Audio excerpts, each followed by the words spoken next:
Okay, so it's time to talk about NFTs. NFTs have gained significant attention in recent years because they have potential to really change, revolutionize even, digital ownership and art. So my plan is to explore the concept of NFTs, to give you an example or two, and to discuss the potential legal issues that are associated with the use and trading of NFTs. So an NFT, what is it? NFT stands for non-fungible token. Sorry, I had a little bit of fun with that on the slide. It's not going to add to your learning particularly, but it might make you smile if you have a look. NFTs are essentially unique digital assets that represent ownership, authenticity, and provenance of a specific item or a piece of content. For example, an artwork, a music video, a collectible, virtual real estate, a skin in a game, something like that. Unlike cryptocurrencies like Bitcoin or Ether, which are fungible tokens and can be exchanged for one another with equal value, much as cash can, NFTs are non-fungible. In other words, it means that each token has a unique value and it can't be exchanged on a one-on-one basis with another NFT. So NFTs are created, they're bought and sold using blockchain technology, which provides a decentralized and transparent ledger to track and verify the ownership and the transaction history for each NFT. This ensures that they can't be duplicated or counterfeited, and provides a way for creators to maintain control over the distribution, usage, and monetization of digital assets. Of course, like any blockchain technology protects the blocks. So, as with any database, rubbish in, out, junk in, junk out. So if the NFT at creation point is created fraudulently, or somebody asserts ownership over something that they don't have, then you're going to end up with a problem. Fungibility, probably something I should have talked about when we were discussing currency, actually. The idea is that if something is fungible, it can be easily replaced or exchanged with another item of the same type and value. So an example I like to use is, say you've got a bag of jelly beans, and each of the jelly beans, basically, they're all red. If you give your friend one jelly bean and they give you another jelly bean, also red, in exchange, it's absolutely fine. You've basically, they're fungible, they're exchangeable, you've each replaced the value. In fact, it might be they're all made of the same thing, the same sugar and the same chemicals. It might just be that you like the black ones like I do and your friend likes the yellow ones. Actually, you can swap that. Each of you are getting something that you're going to enjoy more, but they're essentially fungible. They've got the same value. But a non-fungible item is something that's unique and can't be replaced with something else of equal value. So let me think. Say you have a one-of-a-type toy car, and it was given to you by your grandfather, for example. The toy is special.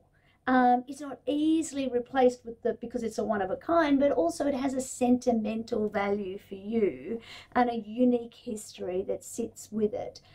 That particular car is non-fungible because it can't be exchanged for another toy car without losing its special meaning or value. And when I say special meaning or value, NFTs can have extreme value. One of the most famous examples of an NFT is the digital artwork Every Days, the first 5,000 days, by the artist Beeple. There's a copy of it on the screen if you care to look. This artwork was actually the first time that Beeple had ever sold an artwork, and it was sold in an online auction undertaken by Christie's for more than $69 million. They're US dollars, my friends. That's pretty close to $1 million Aussie. Highlighting that there is a huge potential value and market for NFTs NFT-based digital art. On the canvas, there is a video on the page that has a short video explaining what an NFT is. I'm going to add a short video watching people's reaction to getting that money, and it provides a little bit more of an explainer about what's sitting behind the art. So where are we seeing NFTs being used in the real world? Now, digital art, we've just been talking about it. This allows artists to buy and sell unique digital creations, providing artists with proof of ownership and authenticity. Of course, the person who creates the NFT needs to be the authentic owner, junk in, junk out. Collectibles, digital collectible items, including CryptoKitties, NBA Top Shots, these kind of things are being bought and traded as NFTs, creating a whole new market for rare and unique digital assets. There are virtual real estate not agents, well, they're probably virtual real estate agents too, virtual real estate platforms. So platforms like Decentraland and the Sandboxes, they both allow users to buy, sell and trade virtual land and property as NFTs, which has enabled the development of virtual worlds and online experiences. The metaverse, basically.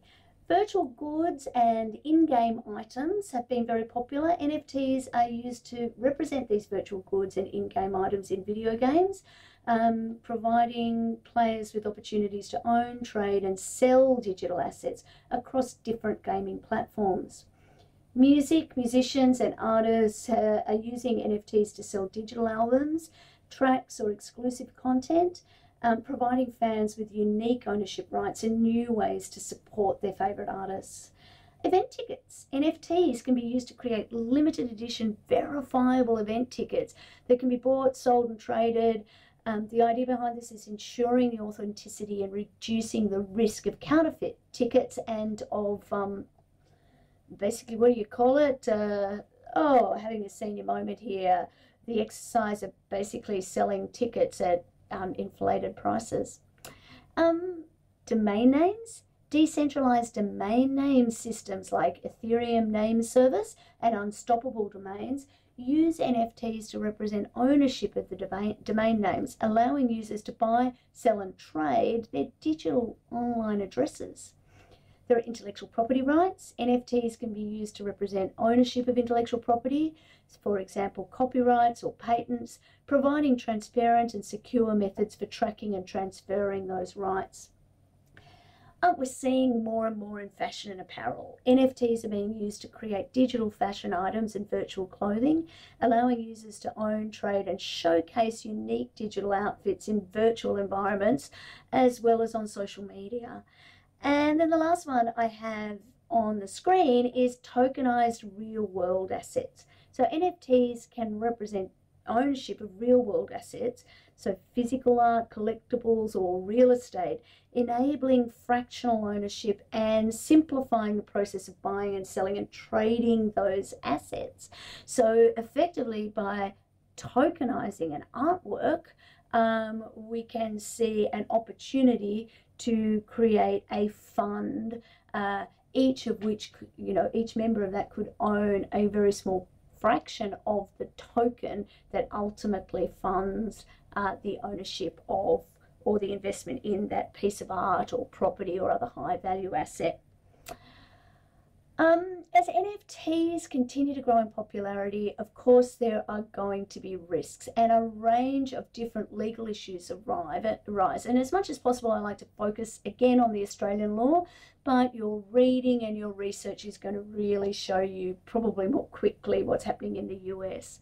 So intellectual property rights or IPRs are the key issue.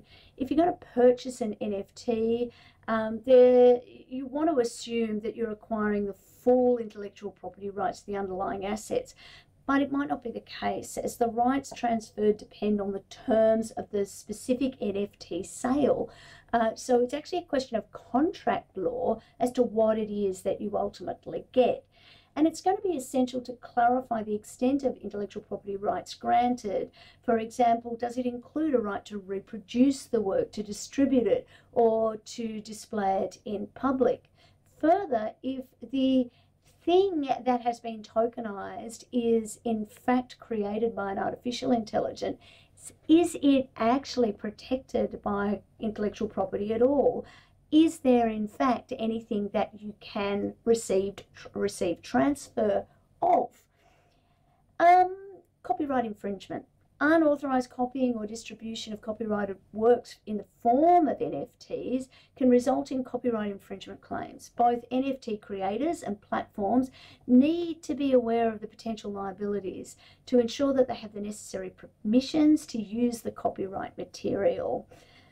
Consumer protection. As NFTs become more mainstream, consumer protections issues are obviously going to arise. Misleading or deceptive conduct that's associated with the NFTs, the potential for fraud, the potential for market manipulation. So regulatory bodies like the Australian Competition and Consumer Commission, the ACCC, and the Australian Securities and Investment Commission, ASIC, are likely to need to address these issues to protect consumers. Tax. Now, the Australian Taxation Office is likely to treat cryptocurrencies as, well, it does treat cryptocurrencies as assets for capital gains tax purposes, so it's likely that NFTs will also be subject to capital gains tax if they're sold or exchanged for profit. Money laundering and counter-terrorism financing. Because NFTs could be used for illicit activities, including money laundering or terrorism financing, it's going to be crucial to consider whether the existing AML and CTF regulations need to be adjusted. Are they fit for the purpose in an environment where people can buy and sell NFTs?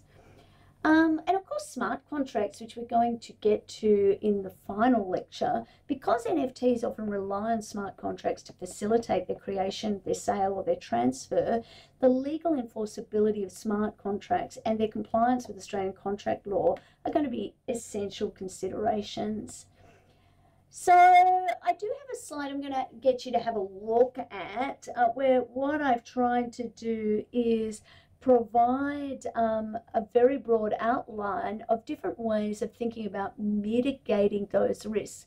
Many of those risks are equally commercial as they are legal, and there are often commercial solutions as well as legal solutions. So it's worth thinking about the ways that those two combine.